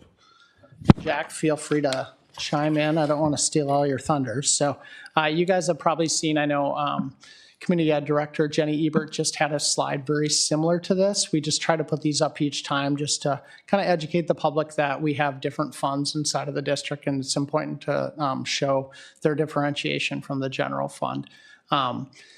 So as you can see here, and I know we've talked about it before, Wayzata Cafes, inside of that is the salaries, benefits, food, supplies, equipment, and then the revenue, which is primarily from food sales. As we all recall with the legislation last year, it's now free lunches. So the revenue stream really changed differently. It used to be more related, somewhat fee-based related, and that's how it survived in a lot of aspects. We're now more heavily dependent, obviously, on the state for the funding. All right, next slide. All right, and I will take over for talking about the 2024, 2025, just some general updates of what we're planning for next school year, starting with just some equipment updates. So what we're talking about here is just some additional serving lines at East and West, as well as some new ovens and some bulk milk at West Middle School as well.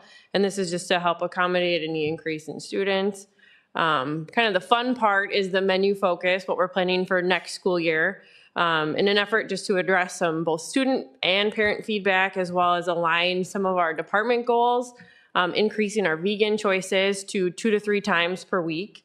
How we plan to do this is by altering some of our current offerings to make them more plant forward, and also sourcing additional plant forward options as well.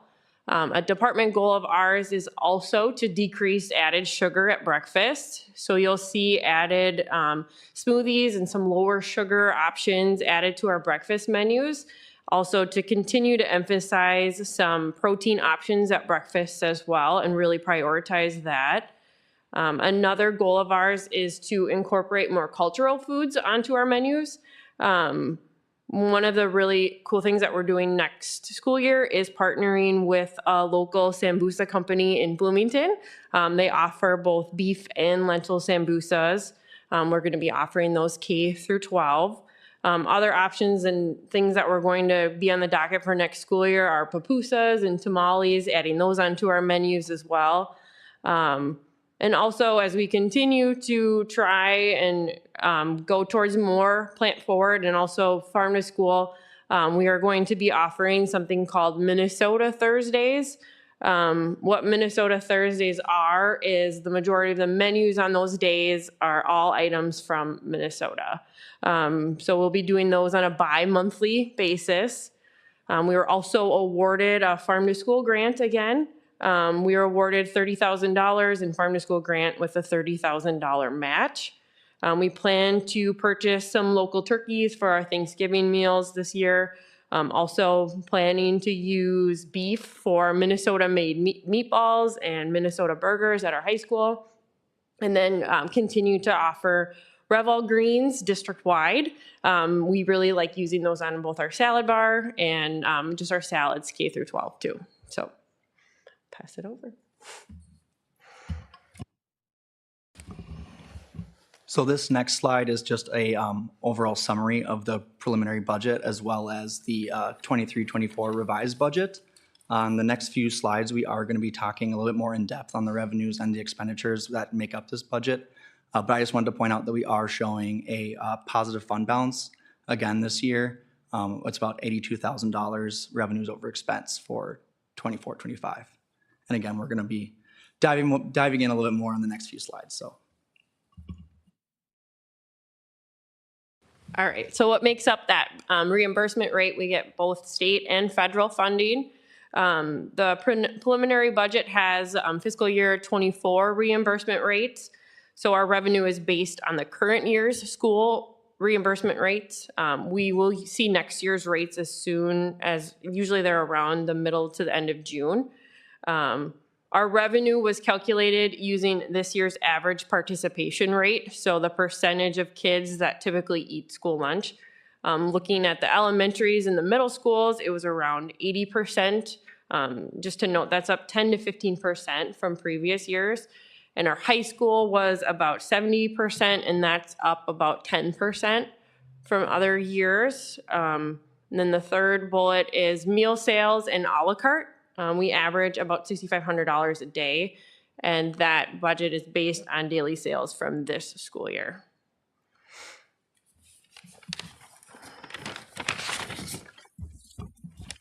So as for the expenditures for the 24-25 budget, salaries and benefits for the preliminary budget were determined by looking at staffing needs across the entire district.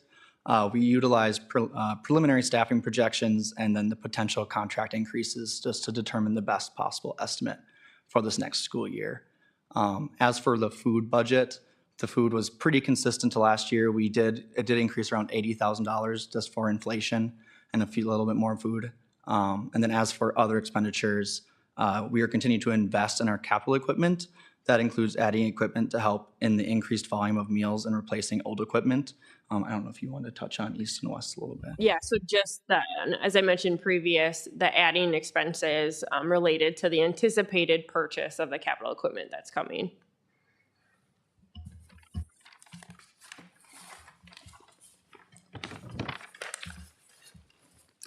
So this last slide, similar to the community ed slide, is showing the fund balances over the last 10 years. As you can see, I think we showed this at the revised budget meeting as well, but in that 2020 and 2021, that's when the pandemic really had the fund balance take a pretty big dip. And then towards 24-25, you can see that the fund balance has raised quite a bit over $2 million. That's about 3 months of operating income for the food service fund. So that's really, really awesome. We are projecting another increase for 25. It's a little bit smaller, but again, that's just because we're anticipating some capital equipment purchases. Perfect. And I think I would just add, I know Dr. Anderson says it a lot, but we literally are the biggest restaurant, and we feed so many kids. I think, I don't know, I don't want to put you on the spot, Annie, but I know if my memory serves me right, I think on Friday that Michelle pointed out that we served almost 1.4 million lunches, almost 500,000 breakfasts, and 1.5 million adult meals. So that's absolutely incredible. And I can tell you firsthand when we've had some emergencies, especially me being new in my role when East lost power a few weeks ago, the Wayzata cafes just switched on a dime and had cold lunches ready. It was the least of our worries. So I just want to give them props. They do a fantastic job. And I think that's one of the things that is kind of in the background that we don't think about until something goes wrong. And luckily we don't ever hear about it. So I think that says a lot. So perfect. And I just want to thank both of them for being here tonight. Obviously David Draskovich back there, that seems to always be on call. I'm sure he's like, but we have such a fantastic team, and it makes me really proud to be able to have members from each of these individuals that are doing the hard work up here and being able to talk to the public and to you, the board members. So perfect. I'll turn it over to any questions the board has. Thank you so much for the presentation, Scott, and I echo the sentiment about how good a job Michelle Sagadal and her team has done with the Wayzata's Cafes. Board colleagues, the recommended action is to approve the budget as presented for the Wayzata's Cafes for the fiscal year 24-25. Is there a motion to approve? So moved. Okay. Second. 1 second. Okay, 90 seconds. Thank you. Is there a discussion? I have a question. Yes, Heidi. When we looked at the a la carte amount, it's the $6,500 per day on average, right? It's an average, and it's of sales, correct? It is not of revenue. I just want to make that distinction. Yes, it would be of sales. Of sales, not revenue. Okay, thank you. We have a question, sir? No? Okay, Sheila. I have a comment more than a question, just to commend all of you in Wayzata Cafes, over the past few years, whether it's been supply chain issues and then free meals, which has caused you guys, to have to revamp so much of how you've offered meals, whether it's, creating new lines at the middle schools because more students are eating. and just the funding of it all. Just to commend you for such an amazing job, because you're still keeping meals at a high quality. And I wanted to also say that I'm very appreciative of the menu changes, which I think it's worth pointing out are, at least in my understanding, is that they're in a response to the community requests. It's not just something that, you guys decided to do, but like this has been an ask of our community to have more culturally, diverse meals, more vegan options, and just to say thank you for being responsive to the community. Yeah. I want to say thank you for your leadership, Annie and Jack. It's fantastic that you are here.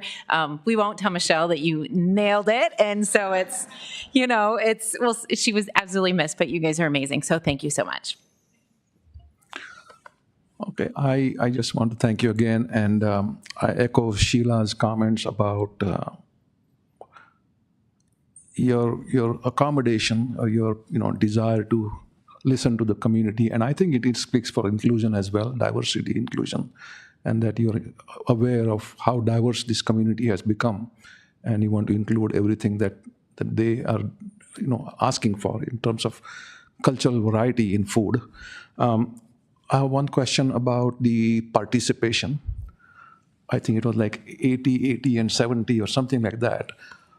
Knowing that the meals are now free, first of all, let me ask you this. Is the remaining 20, and 30%, are these kids going to a la carte only?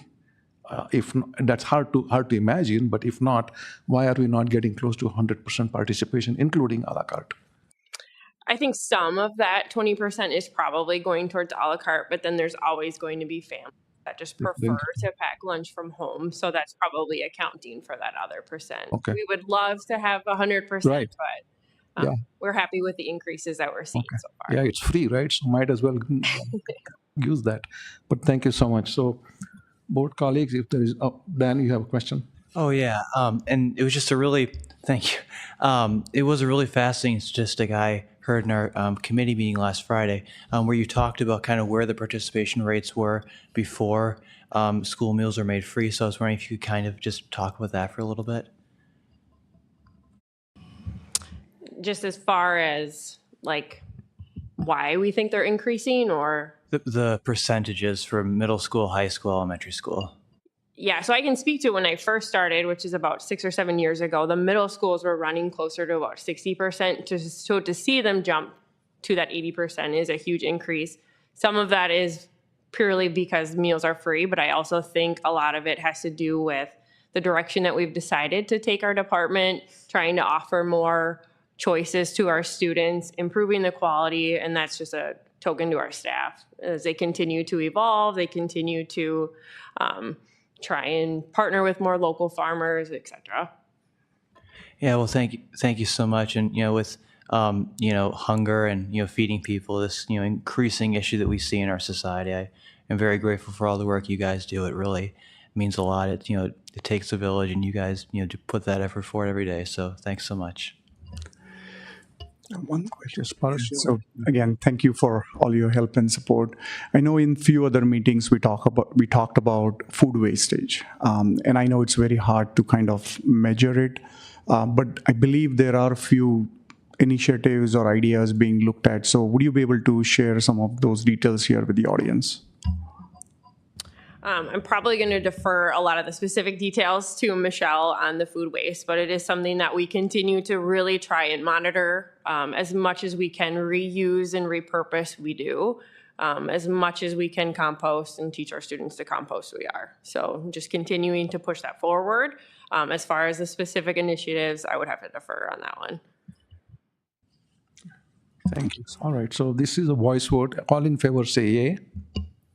Yes. Yes. Yes. All opposed say nay. The motion passes. Thank you so much, both of you. All right. The final item on the finance agenda is Scott presenting the fiscal year 2025 budget update for the general fund.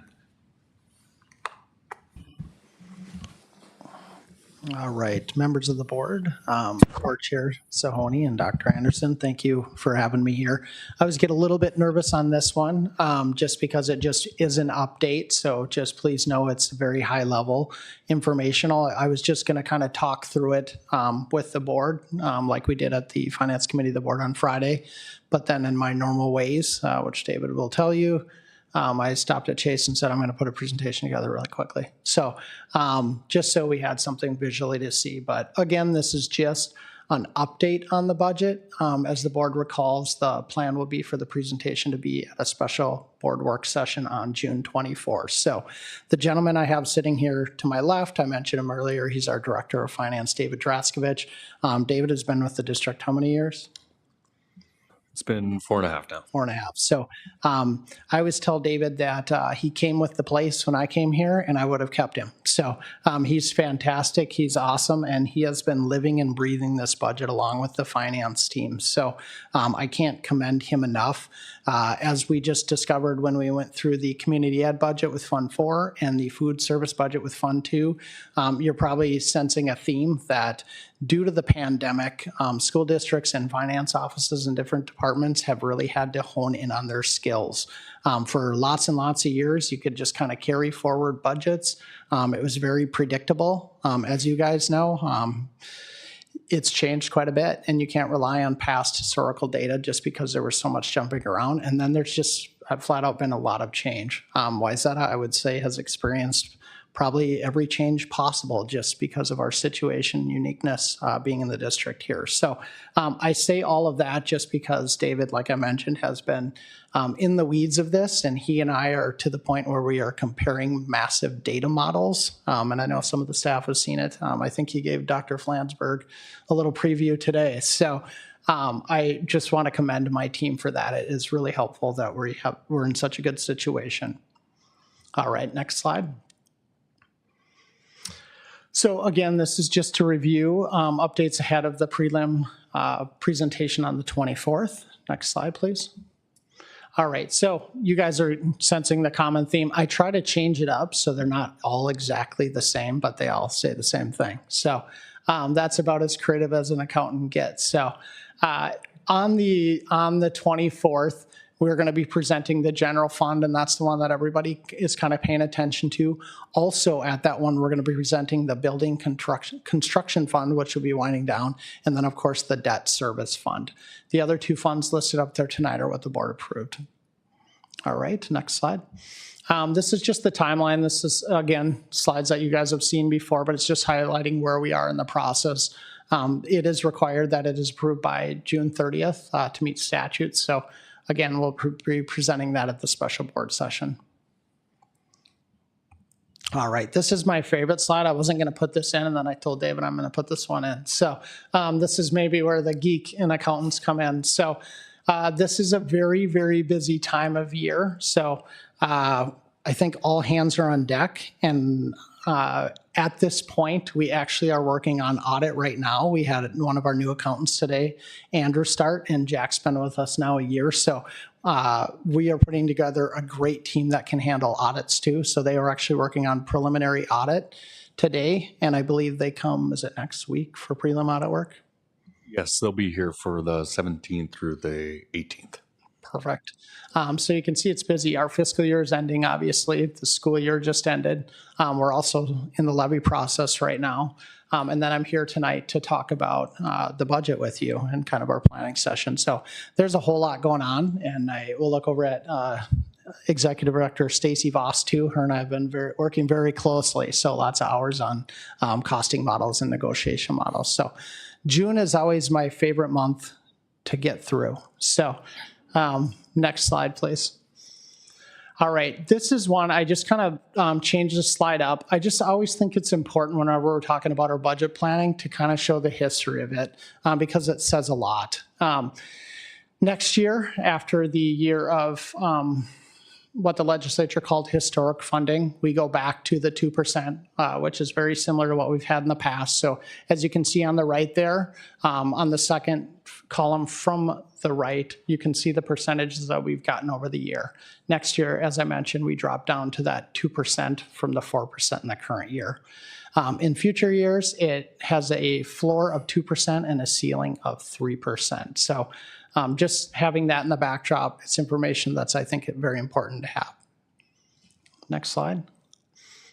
This, again, a slide that you've seen, just shows if we would have kept up with inflation and would have kept up with the costs, we would have been substantially higher at this rate. Next slide. All right. Oh, I must have had a, yeah, you want to go next slide, please? All right.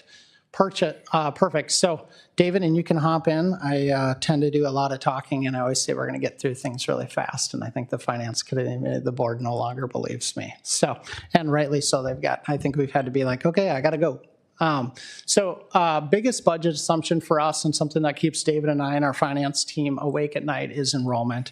It's the key driver. We're a pupil-driven revenue system in the state of Minnesota, so we need to be on as we possibly can. Obviously, coming out of the pandemic, we experienced some, massive enrollment decline, and we're seeing that pick back up now. So, for this coming year, we're projecting, we're increasing enrollment up to 12,683, which is 275 students over our revised budget from FY24.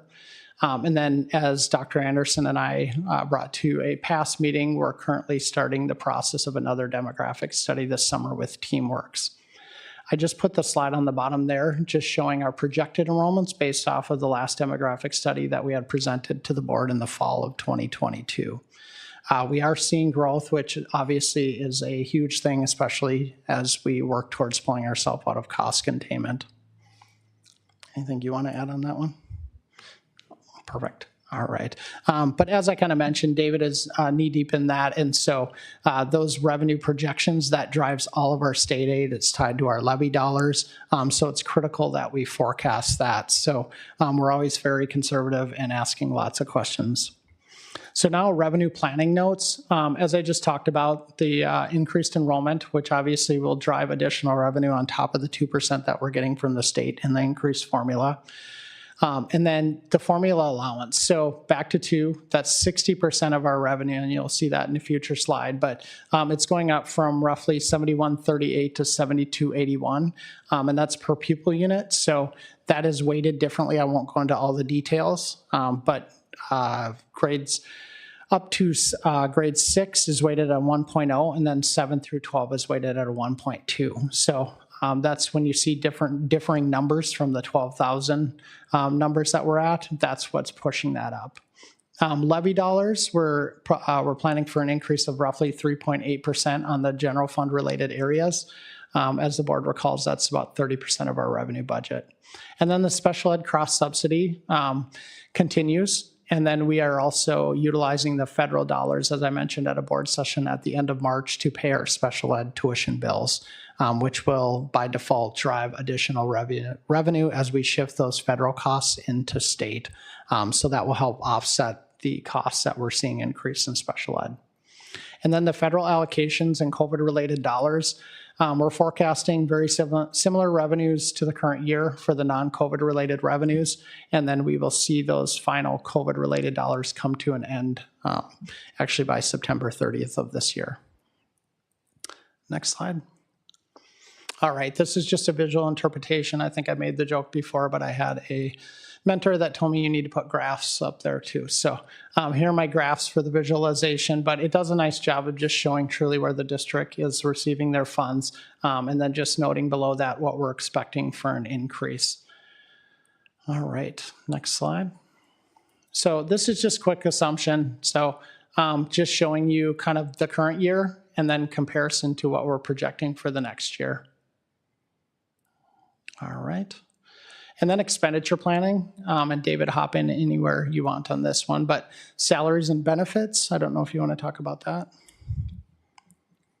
Salaries we're in negotiations right now with some of the models, custodians, para professionals and administration professionals. I believe also, who's the other ones that were in? Our custodian group as well. Yep. Custodians, yep. So we're using a certain percentage to increase those for the next year just to see where we'll sit. We're trying to be conservative on that, so we're going a little bit higher than what we think it would be, just making sure that we are budgeting those expenditures correctly. So we do have that involved. We are seeing a 7% increase in our health insurance premiums that the district will have. So we are costing that into our models. Transportation, we have first student coming in at 4.5% with MTI coming in at 13.1% for next year. So those costs will increase again. And we have one more year on the first student to agree to a 4.5% for FY 25-26. The utilities are coming in roughly about 5%. We took a kind of a deep dive into that this year. We asked John Deutsch for some historical data of past 10 years. And we did a quick analysis of that just to project that forward to make sure that with the ever-growing inflation that we are projecting our utilities correctly.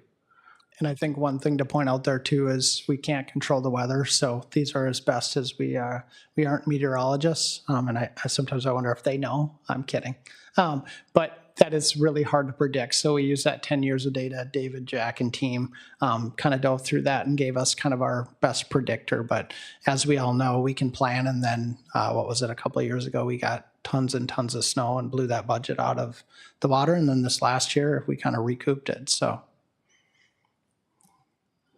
LTFM is projected roughly about 15 million. Usually we do about 10 to 15 million every year in LTFM. That's replacing like for like things in our district. After that, special education, we're predicting about 10% increase due to higher needs. And this is with students coming in, we have that are, I guess, is it the MTSS program that is helping identify those students as we move forward, which is a great thing that we see. Technology, there's an increase of 1.3 million to 1.5 million in that LTFM, which is levy-based. We projected the expenditures to match the revenue just because we didn't want to project that over revenue over expenditures just in case there was something that came up with Wade's team in technology. Perfect. And this just kind of does a summary. This is very similar to what we talked about with Wayzata Cafes and our community ed. We're a service-oriented organization, so it makes sense that 71% of our costs on average are with our salaries and benefits.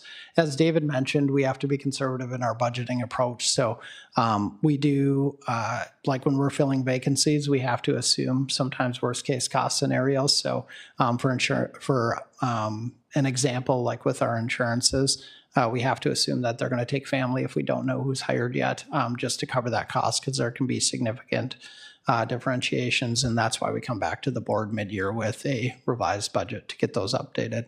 Other things, as David talked about with LTFM, that's one area where some years we hit our target, some years we don't, and it can be extremely variable. It can depend on everything going on in the district, but as you recall, that is a pay-go. That's part of the levy. So that's one of those times where when we're doing budget review, we have to show that revenue up top. So the revenue that we'd get in off the levy, say it's 15 million, and if we can only get to $8 to $10 million worth of projects, it's going to skew and make it look like we're doing a lot better than we are, but then that is adjusted on the following year levy. So that can be confusing.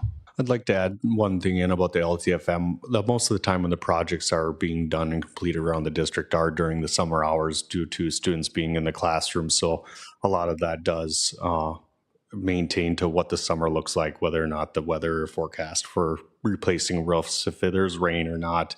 So that greatly depends on how the weather is. And one fun fact, I think John Deutsch shared it when he was here, but I think they said if they continually worked on our building roofs, they would be working for 7 continual years, and then they would start over on some of them. So I think that's just pretty impressive, and I think we've been at some of the buildings, especially the high school. It's pretty amazing they can get done what they do. So John Deutsch does a fantastic job with his team.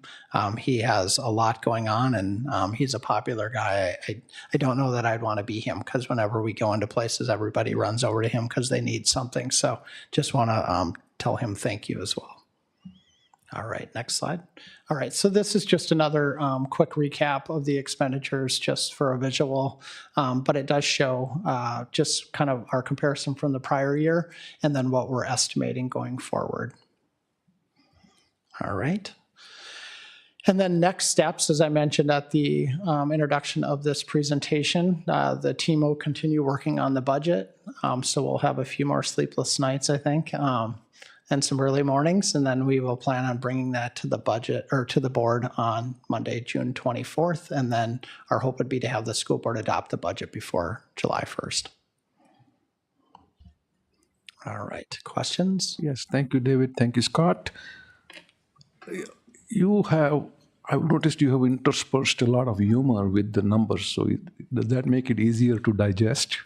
Or is it that your supervisor has been doing a lot of funny stuff also lately? And I love it. I really do. Yeah. I think if you spend a little time around our team, they'll tell you we have a lot of fun. Good. I think we had our new gentleman start today, Andrew, who I said, hey, we're a tough place around here. And he said, I already talked to some people. I found out you guys are pretty fun. So I always say we have fun at a high level and we perform at a high level. So we have to spend a lot of hours here and we have to spend a lot of hours with the individuals on our team. So I've always thought it was very, very important to make work enjoyable. We know that the work's going to be hard, but if you're doing it with people that you enjoy being around and you're in an environment that motivates you, it makes it a lot easier. So, and I am beyond appreciative because we do have a very large district. If you scan the state of Minnesota, obviously we're in the top 10 for size of budgets. It's a ton of work. And coming out of COVID, and especially for David and I rolling into our new roles, we are very grateful to have the teams we do. We're very grateful for Jenny Ebert that's still here tonight, and for Michelle Sagadol because their budgets and their departments just function. So David and I have really been able to hone in with our team on the general fund budget, and especially with so much at stake with cost containment and us trying to get out of it.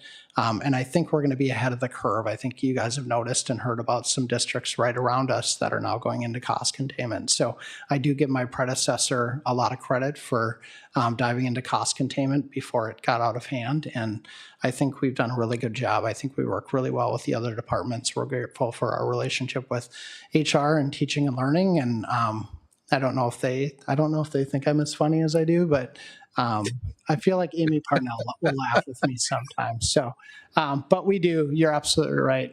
We do interject humor but we do take the work very serious. That makes it a lot easier, right? Absolutely. Okay, thank you. Thank you. Any questions, comments, board colleagues? Yes. Sheila? Yeah. I do appreciate your humor. I had a question on one of the slides, the one where you had the utilities and the 10-year percentages. I missed what the percentages were of. Is this percentage increase over 10 years, or could you explain that?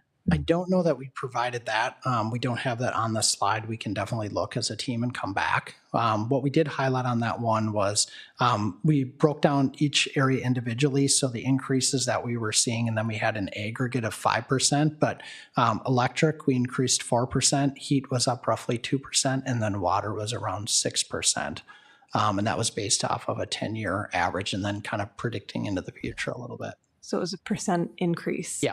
Okay. Perfect. Thank you. Yep. I just wanted to say thank you so much. Just having this information, at the real high level, it's just very, very helpful. As we're in constant communication with our lawmakers, local decision makers, being able to communicate this information, what are our needs, what are our challenges, is just very helpful. And for you guys to put it in such a, easy to digest format just really goes a long way. So thanks so much. Thank you. It's been a lot of work on the team for a number of years, right? And the hard work that we did last year and the year before was because your team was digging really deep into every little nitty gritty, and it's great to have people leading the team that know it better than anyone else. So thank you for that. My question is, in the past couple of years, we've had like LTFM projects delayed because we can't get access to goods and services, or there's been kind of labor shortages or other things. And then that's translated to maybe our kitchen supplies and our classroom supplies and everything. How are we doing in leveling out with goods and services, both in terms of access and delivery and cost? I'll do my best to kind of describe, but I think we've seen food service, and Annie can maybe talk to it more, but I think we've seen that start to stabilize. If you look at even the common size financials on the monthlies for food service expense, if you go back to FY 22, you'll see our expenditures, I think roughly, if my memory serves me right, we're roughly 85%, or we're closer to like 77%. I think they were kind of scrambling to get goods and services and doing whatever they could. And costs were higher. They were having to source from a lot of different places. I think that's also true with LTFM. I think they struggled, I think just like everywhere, had a hard time finding employees. And then I think the other big challenge for schools in Minnesota is we have a very short season to do, a very compressed season to do projects. And obviously you're competing with other school districts that are doing the same thing. We're a fairly large school district, so we do have a lot of projects. And I know Director John Deutsch has mentioned a few times they've tried to be really creative and be as least disruptful as they can, but they've tried to integrate some projects during the school year, just because obviously that's a time we can get people to do the work, and it does save the district money to be able to do that during the year just because it's a less demanded. So I do think we're starting to see it stabilize, but I think it's stabilizing with higher prices, if you will. So we're not seeing the increased growth. We're just seeing more of a stabilization and seeing markets kind of return a little bit. Just it seems like now it's looking at can we have enough staff and do we have enough time to get the projects done? But I know we are planning on ramping up a lot of projects, and obviously all of us have been in the district buildings. They're in great shape, but as soon as one gets done, we need to be working on another one. Thank you. Okay. Thank you, Scott. Thank you, David. We look forward to your final presentation on June 24th. Thank you so much. Perfect. Thank you for having us. Thank you. All right, the next item on the agenda for admin reports is Human Resources. Executive Director Stacy Voss will present a recommendation regarding termination and non-renewal of teaching contract. Stacy. Good evening, Wayzata School Board, Superintendent Anderson. I am here this evening to discuss the recommendation of the adoption of the attached resolution for the non-renewal of the teaching contracts of the following probationary teachers before you. Thank you. All right, thank you, Stacy. Board colleagues, the recommended action is to adopt the resolution relating to the termination and non-renewal of the teaching contract of the named probationary teacher. Is there a motion to approve? I so move and ask that we waive the reading of the resolution. Any second? I second. Thank you. Moved and seconded. Is there a discussion? All right, this is also a voice vote. All in favor say aye. This is a resolution. It's a roll call. Okay. Will the please call the roll? Valentina Ayers, absent. Dan Ginestra. Aye. Sarah Johansson. Yes. Paris Bende. Yes. Sheila Pryor. Yes. Heidi Cater. Yes. Milan Sahoni. Yes. The motion is approved. Thank you. Next, we will move on to other board action, of which there are none.